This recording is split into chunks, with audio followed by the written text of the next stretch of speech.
Malaikat itu senang rumah yang dibacakan Quran, didirikan sholat sunnah.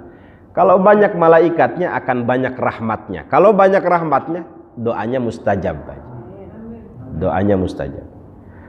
Tapi yang dimaksud adalah malaikatur rahmah, malaikat rahmat saja yang ngasih rahmat, bukan malaikatul maut. Kalau malaikat maut nggak peduli dia, mau ada anjing kayak mau ada apa kayak tetap masuk kalau udah jadwalnya itu, Pak Ji.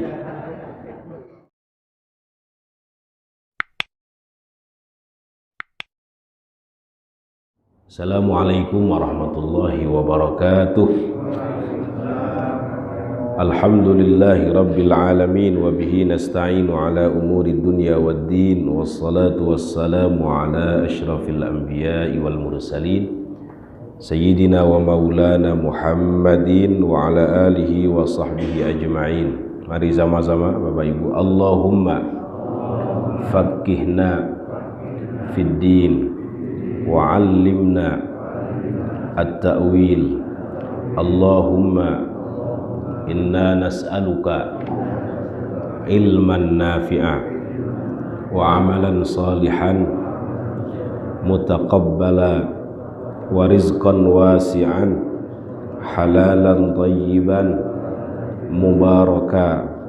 Allahumma ja'alna wa awladana wa dhurriyyatina min ahlil ilmi wa ahlil khair wa ahlil Qur'an wa la taj'alna wa iyyahum min ahlil jahli was-su'i wasyarri wad-dhairi wat-tughyan birahmatika ya arhamar rahimin walhamdulillahi rabbil alamin. Amma ba'd. Hadirin jamaah salat subuh Masjid Jami Assalam Depen yang dimuliakan Allah Subhanahu wa taala. Alhamdulillah, dalam kesempatan yang mulia ini kita kembali dalam kajian rutin kita.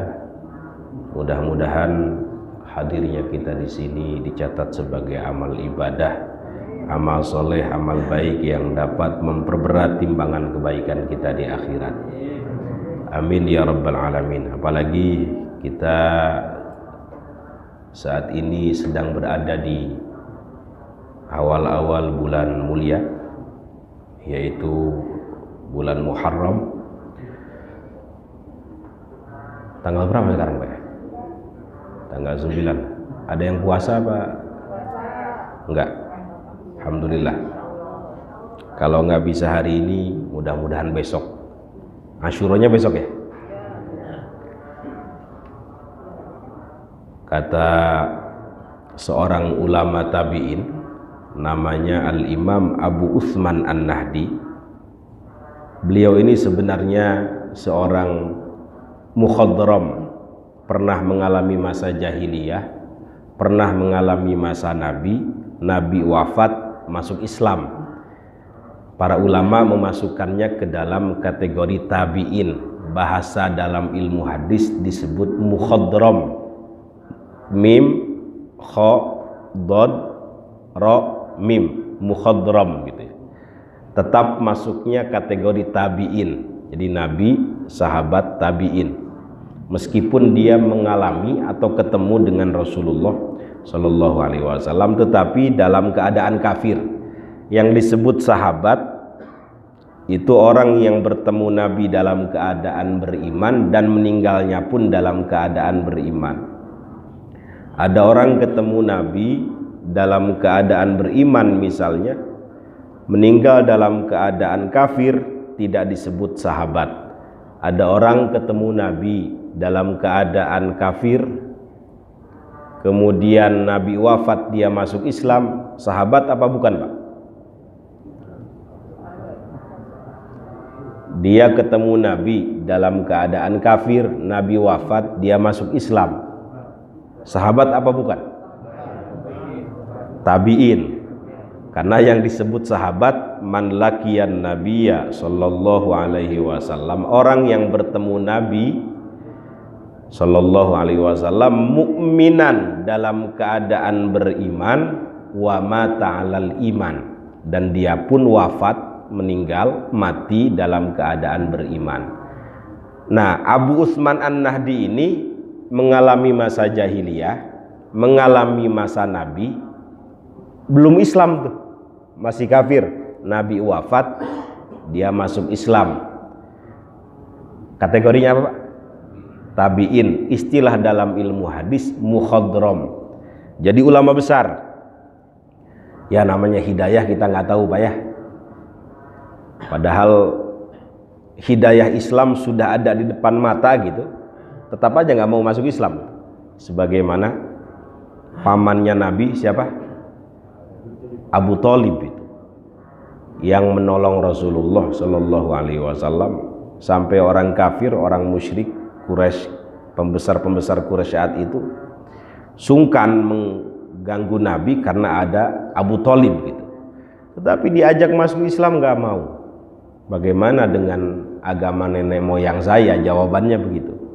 Kemudian turun ayat innaka la tahdi man ahbabta walakinnallaha yahdi man yasha. Kata Allah, sesungguhnya engkau Muhammad tidak bisa memberikan hidayah dalam arti taufik Pak ya. Jadi hidayah itu maknanya macam-macam. Sesungguhnya engkau Muhammad tidak bisa memberikan hidayah man ahbabta terhadap orang yang engkau cintai, maksudnya Abu Thalib, walakinnallaha yahdi man yasha, akan tetapi Allah lah yang memberikan hidayah dalam arti taufik kepada orang yang dia kehendaki. Jadi segencar apapun kita ngajak orang, kalau Allah nggak ngasih hidayah nggak bakal masuk Islam tuh Pak. Terus bagaimana? Apakah sia-sia? Enggak. Tugas kita hanya menyampaikan saja Pak. Tugas kita, kewajiban kita hanya menyampaikan saja. Kalau sudah tersampaikan, sudah. Yang jadi masalah ketika ada satu persoalan kemudian kita tidak bicara, tidak menyampaikan, tidak meluruskan, itu yang dosa. Ada yang protes. Bukankah solahul aba sababun li solahil abna, solehnya orang tua itu menjadi sebab terbesar solehnya seorang anak. Kalau orang tuanya soleh, anaknya biasanya soleh gitu ya. Bagaimana dengan anaknya Nabi Adam? Siapa? Qabil yang membunuh Habil gara-gara kurbannya tidak diterima. Bukankah Qabil anak seorang nabi seharusnya soleh dong? Dalam istilah hidayah nggak bisa tuh, kita nggak bisa memprediksi. Itu hidayah dalam arti taufik kita tidak bisa, meskipun ngajak segencar apapun gitu, ayo masuk Islam, ayo masuk Islam, ayo soleh. Tapi Allah nggak berkehendak nggak bisa. Tetapi umumnya, mohon maaf, umumnya orang tua yang soleh biasanya anaknya baik, anaknya soleh. Sebagaimana sebuah ayat yang sering saya sampaikan, wa ammal jidaru fakana li ghulamaini yatimaini fil madinati wa kana tahtahu kanzul lahuma wa kana abuhuma salihah. Ada dua anak yatim yang dijaga oleh Allah, disolehkan oleh Allah, hartanya dijaga melalui Nabiullah Khidir alaihi salatu wassalam. Padahal jarak antara dua anak yatim ini sampai buyutnya itu 7 tingkatan. Nggak tahu namanya udah apa itu Pak, 7 tingkatan. Cucu, cicit, apalagi jangkawareng, naon deui, udeg-udeg, 7 tingkatan. Apa Pak Nasrul? Dalam bahasa Palembang apa? Ora ono. 7 tingkatan. Ya. Nah, di rumah anak yatim ini ada satu harta pembendaharaan yang sangat banyak, dijaga melalui Nabiullah Khidir alaihi salatu wassalam, sebab buyutnya dulu, buyutnya yang 7 tingkatan ini abuhuma salihah, bahasa Quran, gemar melakukan amal soleh. Orang soleh lah kira-kira begitu. Jadi kalau diajak berbuat baik itu senang. Sejauh itu masih dijaga sebab berkahnya orang tua yang soleh, buyut yang soleh gitu. Maka wajar, mohon maaf, yang menyebarkan Islam di seluruh dunia ini rata-rata ya keturunannya Rasulullah Sallallahu Alaihi Wasallam, rata-rata itu. Sebab apa? Rasulullahnya memang soleh gitu. Dimuliakan melalui anak cucunya. Wali Songo ini kan semuanya min dzurriyyatir Rasul. Namanya aja Sunan Gunung Jati, Sunan Bonang, itu semuanya Sayyid Syarif, berujung keturunannya sampai Rasulullah Sallallahu Alaihi Wasallam. Maka jerih payah Bapak Ibu sekalian duduk di sini, apapun amal soleh yang dilakukan, insya Allah itu menjadi investasi yang tidak akan sia-sia. Innallaha la yudhi'u ajral muhsinin. Allah pantang melupakan kebaikan orang-orangnya, hamba-hambanya. Pasti akan berpengaruh itu, entah itu kepada anak kita, entah itu kepada cucu kita, sampai ke bawah. Dulu guru saya itu sering nasihatin, kalau orang banyak sholawat, kalau anaknya nggak soleh, cucunya, kalau cucunya nggak soleh, cucunya lagi sampai bawah itu. Jadi akan ada pengaruh positif terhadap keturunan kita. Amin amin ya rabbal alamin. Kembali Pak ya, ada seorang ulama tabi'in mukhadram, namanya siapa tadi Pak? Abu Utsman An-Nahdi, mengatakan begini, para sahabat dulu, para ulama dulu itu sangat mengagungkan 3-10 hari. Mungkin sering saya sampaikan, 10 hari pertama bulan Dzulhijjah udah kelewat. Kenapa di 10 hari pertama bulan Dzulhijjah ini diagungkan oleh para ulama, dimuliakan oleh para ulama? Kenapa kira-kira Pak? Karena di situ berkumpul beragam amal-amal soleh. Ya ada haji, ya ada Arafah, apalagi Pak? Yaitu bulan haram gitu. Maka Rasulullah Shallallahu Alaihi Wasallam mengatakan, ma min ayyamin al amalus salihu fiha ahabbu ilallah min hadihi al ayyam. Tidak ada hari yang amal solehnya paling disukai oleh Allah, paling dicintai oleh Allah Subhanahu wa Ta'ala, selain amal soleh yang dilakukan di 10 pertama daripada bulan Dzulhijjah. Kemarin sampai ribut-ribut. Ini yang betul kita ngikutin puasa Arafah apa? Ngikutin Arafah yang di sana? Saya bilang di mana-mana. Dalam hadis itu sudah jelas, likulli baladin ru'yah itu. Sudah jelas dalam hadisnya itu. Likulli baladin ru'yah. Setiap negara ada ru'yahnya masing-masing.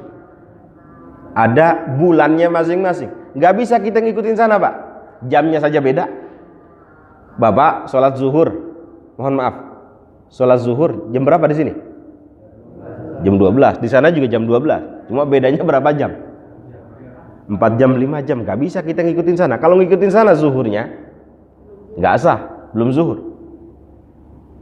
Indonesia dengan Kanada, saya bolak-balik ke Kanada, Toronto, itu bedanya 11 jam duluan kita.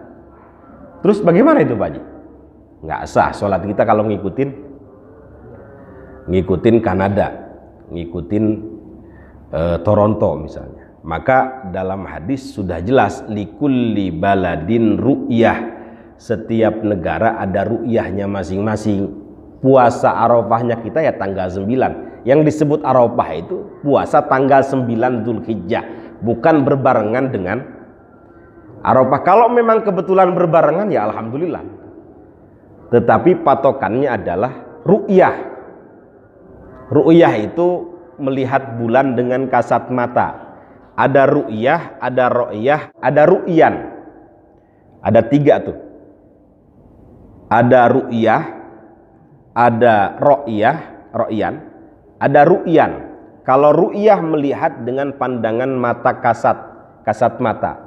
Jadi betul-betul dilihat bulannya nih berapa derajat. Kesepakatan di Indonesia berapa derajat, Pak? 3. Nah, misalnya 3 derajat ya sudah, kita ikuti. Kemudian ada yang disebut dengan ru'yan. Kalau ru'yan dia melihat dalam mimpi itu. Apa dalam hadis, siapa yang bermimpi ketemu Nabi faka'annama ro'a gitu ya, maka seolah-olah dia benar-benar melihat gitu. Ada lagi bahasanya ro'yan. Nah, itu melihat dengan pikiran, dengan apa? Dengan ijtihad gitu. Itu para ulama ketika melihat sesuatu, nah itu disebut dengan ro'yun. Bahasa itu juga dari ro'a, sama-sama melihat, tetapi dengan pikiran. Nah, dalam penentuan Idul Adha, Idul Fitri, kemudian termasuk Dzulhijjah, Muharram, itu menggunakan ru'yah, kasat mata, pandangan kasat mata. Maka dalam hadis sumu li ru'yatihi, bahasanya puasalah engkau dengan melihat bulan langsung. Wa aftiru li ru'yatihi, berbukalah dengan melihat bulan langsung. Fa in gumma, kalau enggak terlihat, fa akmilu salatina iddatan, maka sempurnakan 30 hari, karena bulan Hijriyah, bulan Qamariyah itu tidak lebih dari 30 hari. Kalau enggak 29 ya 30 gitu. Berarti kalau hitungannya Hijriyah, umur kita lebih panjang, betul lebih panjang Pak. Jadi Pak Haji Nasrun sekarang 65 misalnya nih. Amin. Udah banyak bonusnya. Itu kalau Hijriyahnya bisa 68 itu, atau 67. Jadi tambah 2 tahun, 3 tahun.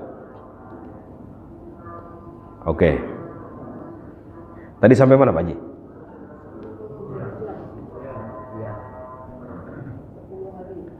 10 hari. Oke. 10 hari yang kedua, kata Abu Utsman An-Nahdi, 10 hari pertama daripada bulan Muharram ini. Jadi para ulama sangat memuliakan dengan memperbanyak amal soleh ketika memasuki 10 terakhir, 10 pertama daripada bulan Muharram ini. Utamanya ya puasa, atau banyak yang menghatamkan Quran di 10 pertama ini. Itu kan ceritanya ketika Nabi berkunjung ke Madinah, melihat orang-orang Yahudi puasa Asyura itu Pak ya. Ini juga sama nih Pak. Asyura itu kan dari kata ashrun ya, 10 ya. Jadi patokannya bukan apa-apa, patokannya tanggal 10 itu. Dari awal Muharram itu hari apa, maka hitungannya tanggal 10 berarti. Puasa kita tanggal 10. Mungkin antara Muhammadiyah dengan NU agak beda ya. Tanggal 10-nya Muhammadiyah sekarang misalnya, ya udah puasanya sekarang. Tanggal 10-nya NU besok, ya udah besok. Jadi patokannya tanggal.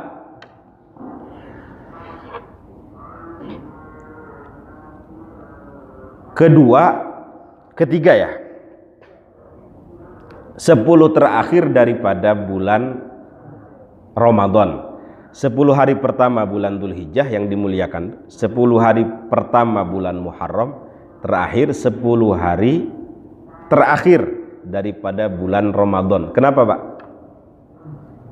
Karena ada mega bonus Ramadan yang kita kenal dengan Lailatul Qadar, tetapi tanggalnya atau harinya tidak ditentukan. Nabi hanya mengatakan iltamisuha fil ashril bawaki, carilah di 10 terakhir, atau di hadis yang lain cari di hari-hari ganjil. Ini juga berbeda nih antara ulama nih menentukan hari ganjil ini.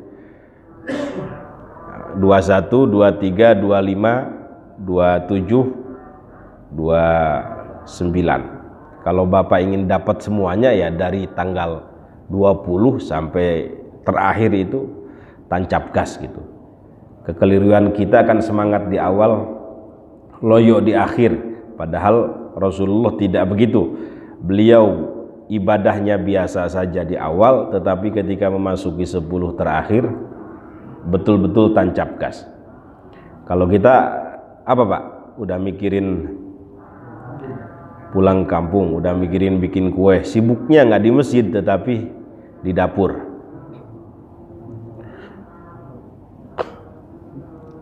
Itu pahalanya khairun min alfi syahrin. Bapak senyum di jalan, turun malam qadar, senyumnya tidak lagi dikalikan 10 kebaikan, tetapi khairun min alfi syahrin, lebih baik daripada Bapak senyum selama 1000 bulan. Itu Pak, itu disebut mega bonus Ramadan tuh itu. Kenapa Nabi tancap gas? Karena ya begitu, semua amal ibadah yang amal itu bertepatan dengan malam qadar khairun min alfi syahrin. Masukin 1000 kenceleng masjid nih, ternyata malam ini Lailatul Qadar, khairun min alfi syahrin. Kira-kira begitu.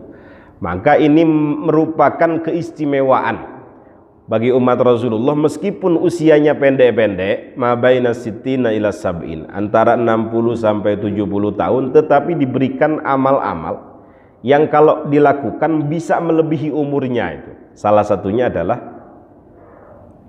Lailatul Qadar. Itu Lailatul Qadar termasuk adanya bulan-bulan haram ini. Kenapa Allah memberikan bulan haram? Karena semua amal ibadah dilipat gandakan, amal soleh dilipat gandakan, amal salah pun dilipat gandakan. Naudzubillah, amal salah pun dilipat gandakan. Maka para ulama kalau memasuki bulan-bulan haram ini memperbanyak puasa. Bagi yang kuat silahkan, itu amalan paling utama itu, memperbanyak puasa. Kedua, mohon maaf, di bulan ini terjadi peristiwa besar yang kita kenal dengan hijrah. Ini tadi saya baca satu ayat dalam sholat, wa may yuhajir fi sabilillahi yajid fil ardi muragaman katsiran wa sa'ah. Siapa yang berhijrah di jalan Allah, niscaya mereka akan mendapatkan di bumi ini tempat hijrah yang sangat luas dan rezeki yang banyak. Ada orang yang tadinya suka musik, kemudian saya hijrah, akhirnya musik semuanya ditinggalkan gitu. Ini terlepas dari dia tidak setuju musik atau setuju dengan musik. Karena Imam Ghazali menghalalkan musik. Kenapa menghalalkan? Karena musik termasuk min babil muamalah. Al-aslu fil muamalah al-ibahah. Asal dasar hukum muamalah adalah boleh ibahah selama kontennya atau musiknya tidak menjurus kepada kemaksiatan. Ada satu kitab yang dikarang oleh beliau namanya Kimiyas Sa'adah. Beliau mengupas tuntas tentang musik ini.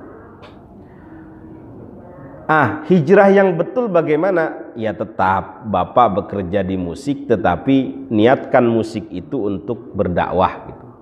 Toh ada ulama yang membolehkan. Ini tidak menghalalkan sampai mengharamkan gitu setelah hijrah itu. Dulu siapa ya yang tinju itu? Siapa Pak? Mike Tyson siapa? Dia tetap tinju kan? Dia hijrah. Dia berpindah dari perilaku yang tidak baik, pergaulan yang tidak baik kepada pergaulan yang. Tetapi tinjunya tidak dihilangkan gitu. Ada lagi siapa yang penyanyi itu? Stephen siapa? Cat Stephen siapa? Sutisna. Nama ini Yusuf Islam. Itu kan tidak menghilangkan nyanyinya. Roma Irama tidak. Kayaknya penggemarnya ini. Jadi kalau dangdut itu muatannya dakwah, tidak masalah. Islam membolehkan. Islam membolehkan. Saya termasuk madhab yang membolehkan. Bapak kalau nggak setuju ya tidak apa-apa. Toh Imam Ghazali membolehkan. Tapi kalau kontennya porno, kontennya mengajak pada kemaksiatan, jelas itu haramnya jelas. Kaidahnya al-aslu fil muamalah al-ibahah. Dasar hukum muamalah itu boleh. Kayak saya ditanya kemarin Pak, joget itu boleh apa enggak sih joget? Saya bilang boleh, karena itu mimbabil muamalah. Asal jogetnya di depan suami gitu. Jangan di depan suami orang, Pak Haji. Nah, itu yang nggak boleh, itu di depan suami orang. Nah, kalau di kamar ibu bapak joget berdua nggak apa-apa, silakan itu, silakan. Karena itu mimbabil muamalah. Maka bid'ah itu harus dibagi, betul harus dibagi itu. Jadi tidak hanya ibadah saja bid'ah itu. Ada dalam ibadah, ada dalam akidah, ada dalam muamalah. Kekeliruan kita mendefinisikan bid'ah itu sesuatu yang tidak pernah dilakukan Nabi. Itu keliru, Pak. Itu yang membuat umat Islam bertengkar itu karena kita mendefinisikannya seperti itu. Sesuatu yang tidak pernah dilakukan oleh Nabi, keliru, 100% keliru itu, Pak. Ini saya sampaikan enggak apa-apa.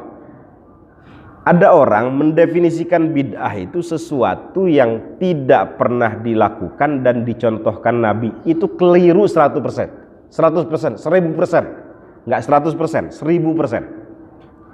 Karena kalau perkara yang tidak dilakukan Nabi dan dicontohkan Nabi disebut bid'ah, Nabi nggak pernah umroh bulan Ramadan. Ada yang umroh bulan Ramadan di sini, Pak Haji? Pernah? Nabi nggak melakukan bid'ah tuh. Masuk neraka, Pak Haji. Kalau bid'ah itu sesuatu yang tidak dicontohkan dan dilakukan Nabi, Nabi tidak pernah sholat tahiyat masjid, ibadah semua ini. Nabi itu masuk langsung mengimami, Pak Haji. Saya tanya, Bapak zakat pakai apa, Pak Haji? Beras. Masuk neraka itu zakat pakai beras. Karena Nabi nggak pernah seumur hidup zakat pakai beras. Pakainya apa, Pak Haji? Kurma dan gandum. Bapak kalau mau ngikut Nabi ke Mekah dulu, beli gandum dulu, beri kurma dulu. Jadi itu keliru 1000%, Pak. Definisi itu keliru. Yang betul, nih ingat-ingat, Pak ya. Yang betul, alladzi laisa lahu dalilun syar'iyyun fil Islam. Itu definisi bid'ah yang betul. Sesuatu yang tidak ada dalil syaraknya di dalam Islam. Apa dalil syarak? Quran, sunnah, ijma', qiyas, istihsan, istishab. Oke, misalnya Nabi tidak melakukan tahiyat masjid. Ada nggak dalilnya di Quran, Pak? Tahiyat masjid, walaupun Nabi tidak melakukan. Nggak ada. Di sunnah ada, Pak? Ada di sunnah, kata Nabi, idza dakhalal masjid fala yaq'ud hatta yarka' rak'ataini khafifatain. Kalau masuk masjid jangan duduk dulu. Kalau pertama kali masuk masjid, sholat dulu 2 rakaat yang ringan. Kemudian para ulama menamakan sholat ini tahiyatul masjid. Nabi nggak pernah melakukan, tapi dalilnya ada tuh di dalam sunnah. Tadi zakat pakai beras, di Quran ada nggak? Nggak ada. Di sunnah ada, Pak? Zakat pakai beras di sunnah ada nggak? Nggak ada. Di kias adanya. Hah? Makanan pokok kita beras. Makanan pokok orang mana? Arab dan sekitarnya gandum, karena mereka juga sering makan roti kan. Nah, dikiaskan dengan gandum tadi itu. Bapak kalau nggak setuju kias juga kelirunya banyak tuh, Pak. Nih kias dalam Quran saya kasih contoh, Pak ya. Di Quran ada bahasa begini, wala taqrabuz zina innahu kana fahisyah. Janganlah engkau mendekati zina, karena zina itu fahisyah, dosa besar. Dalam Quran kan bahasanya hanya mendekati saja, Pak. Kalau kita nggak pakai kias, yang tidak diperbolehkan hanya mendekati saja. Zinanya boleh dong. Nah, itu kalau orang nggak percaya kias, Pak. Paham nggak maksud saya? Nah, seharusnya begitu. Seharusnya begitu. Itu namanya kias aulawi. Nah, ini kalau kita belajar kias itu ada kias aulawi, ada kias ini, kias ini, kias. Mendekati saja nggak boleh, apalagi zina, itu yang betul. Bukan bahasanya yang dilarang kan mendekati saja. Nah, itu berarti zinanya boleh. Karena bahasanya wala taqrabuz zina. Janganlah engkau mendekati zina. Berarti zina boleh dong. Yang dilarang kan mendekati saja. Nah, kalau nggak pakai kias begitu Pak pemahamannya nanti. Ada lagi dalam Quran, saya kasih contoh. Wa qadha rabbuka alla ta'budu illa iyyahu wa bil walidaini ihsana imma yablughanna 'indakal kibara ahaduhuma aw kilahuma fala taqul lahumā uff. Dalam Quran kan yang dilarang itu ketika kita diperintah orang tua itu hanya mengucapkan ah saja. Pak Nasrun diperintah sama orang tuanya, beliin saya nasi goreng misalnya, ah nggak mau. Bahasa Quran kan hanya uff. Berarti mukul orang tua boleh dong. Bisa dipahami nggak? Di Quran kan hanya ah saja yang dilarang. Fala taqul lahumā uff. Jangan mengatakan kepada orang tua itu ah. Berarti mukul boleh dong. Nendang boleh dong.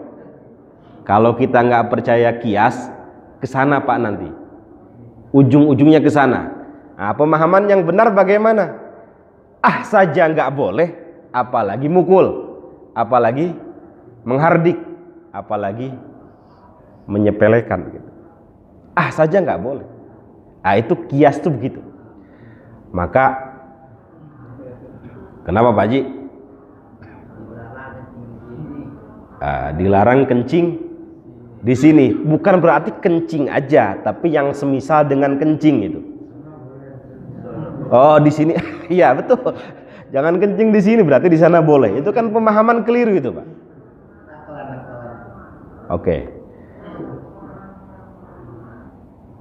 Jadi mau nggak mau kita harus percaya kias. Ada satu lagi saya kasih contoh Pak. Dalam madhab Syafi'i imsak itu sunnah. Jadi 5 menit sebelum subuh itu dianjurkan kita berhenti untuk makan minum. Dalam pandangan yang lain nggak ada itu imsak itu, malah bid'ah itu Pak Haji. Apa dalil madhab Syafi'i? Dalilnya maslahatul mursalah, kemaslahatan. Apalagi yang suka ngerokok itu Pak Haji, aduh tanggung ini, setengah lagi nih misalnya, tiba-tiba adzan.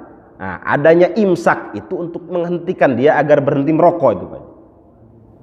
Ah ini lanjutkan. Sebenarnya nggak masalah asal berhenti sebelum adzan, tapi adanya imsak itu kemaslahatan untuk bapak sebelum itu bisa bersih-bersih dulu gitu. Nggak ada dalilnya itu.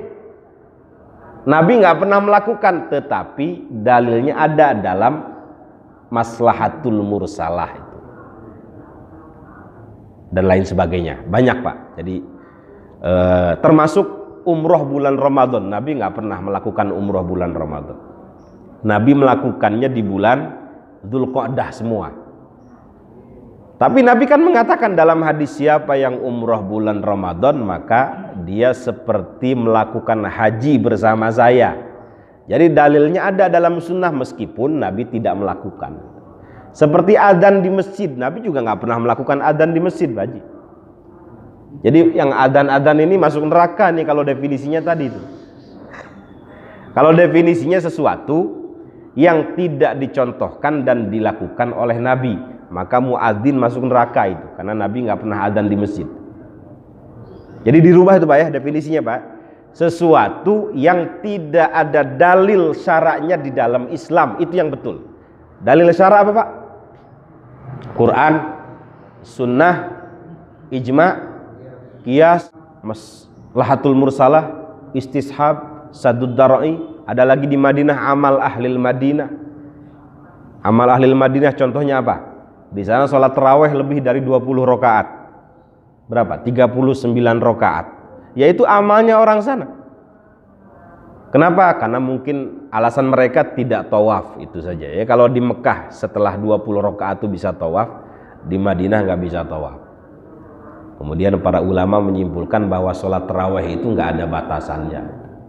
Jadi silahkan Bapak mau 100 rakaat kalau kuat, khair insya Allah. Yang penting 2, qiyamnya harus baik, berdirinya harus baik, kemudian tumak ninahnya harus baik, jangan seperti lumba-lumba. Allahu Akbar, Allahu Akbar, Allahu Akbar, Allah. Assalamualaikum. Itu nggak sah itu. Itu olahraga bukan sholat, Pak Haji. Jadi bid'ah itu ada 3. Ini saya ulang sedikit aja, Pak ya. Ada bid'ah dalam ibadah, ada bid'ah dalam akidah, ada bid'ah dalam muamalah. Jadi bid'ah itu tidak fokus ibadah saja sebagaimana pemahaman saudara kita. Enggak, ada juga dalam akidah. Contohnya, ada orang memiliki pemahaman setelah Nabi Muhammad ada nabi lagi. Itu bid'ah, Pak, dalam akidah. Tapi udah jelas itu bid'ah itu. Karena ulama sepakat, seluruh kaum muslimin sepakat, setelah Nabi Muhammad tidak ada lagi nabi. Maka kalau ada yang ngaku-ngaku jadi nabi, musoddek di mana tuh antara Ciamis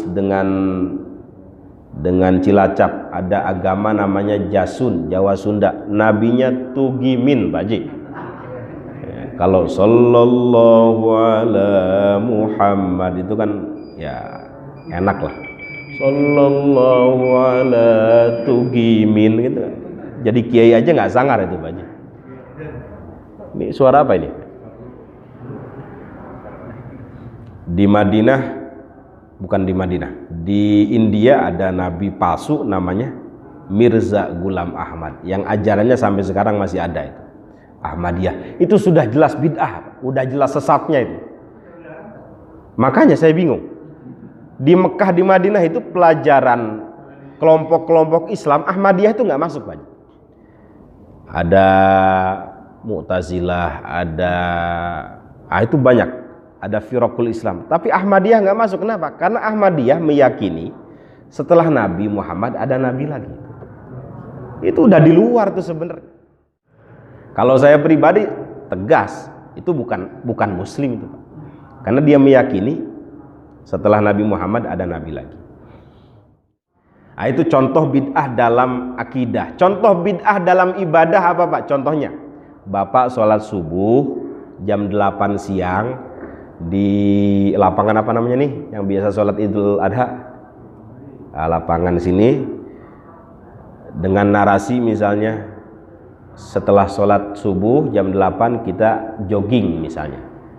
Itu sudah jelas bid'ahnya, bid'ah dalam ibadah itu. Terakhir, bid'ah dalam muamalah. Kalau ini diperbolehkan Bapak melakukan sebanyak-banyaknya selama tidak bertentangan. Dulu Nabi itu kalau wudu, kenapa, Pak Haji? Itu pakai timba atau pakai gayung. Sekarang ada kucuran tuh, keran, atau ada listrik gitu ya.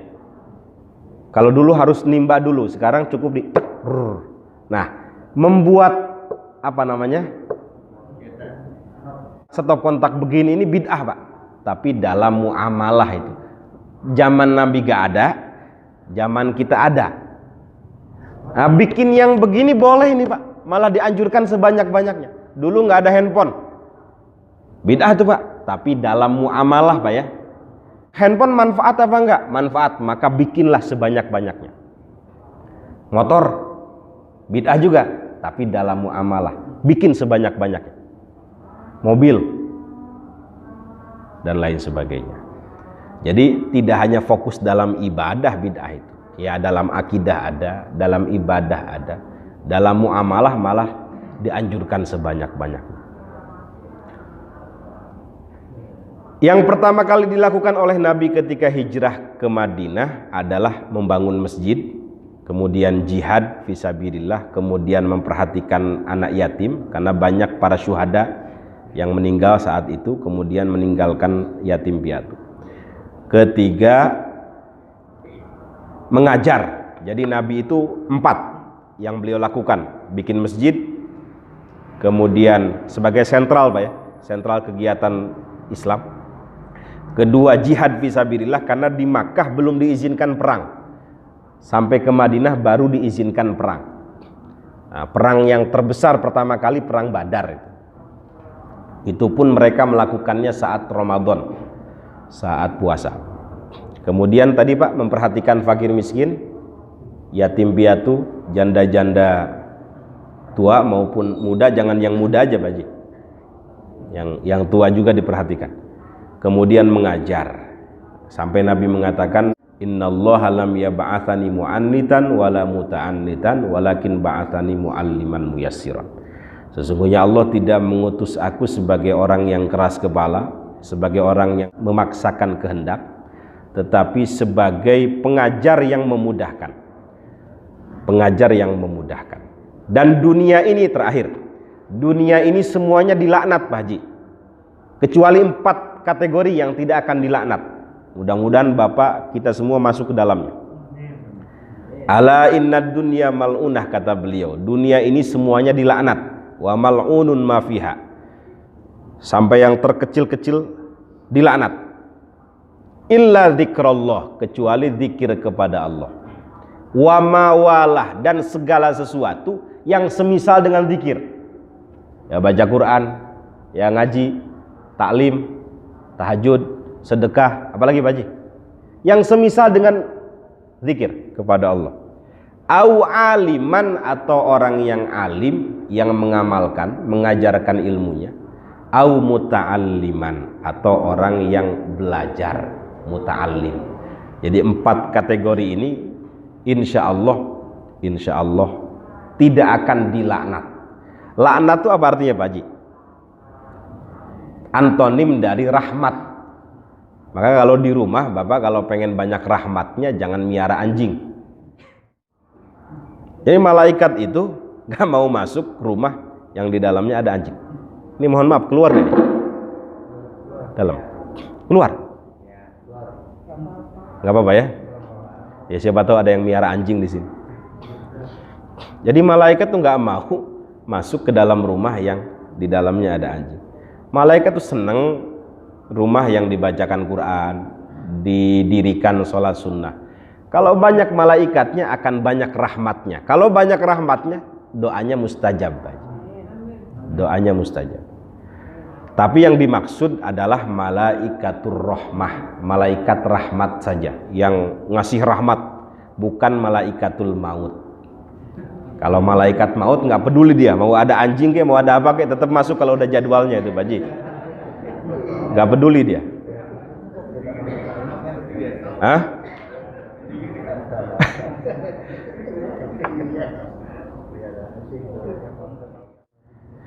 Mudah-mudahan ada manfaatnya. Bapak Ibu sekalian diberikan kesehatan lahir batin, diberikan keistiqomahan dalam ibadah, dipanjangkan umur dalam ketaatan, anak-anak disolehkan, yang sedang belajar diberikan ilmu yang bermanfaat, dan semua urusan kita dimudahkan, akhir hayat kita husnul khotimah. Amin amin ya rabbal alamin. Nakhtatim hadal majlis bidu'a kafaratil majlis. Subhanakallahumma wa bihamdik, asyhadu an la ilaha illa anta, astaghfiruka wa atubu ilaik. Assalamualaikum warahmatullahi wabarakatuh. Waalaikumsalam.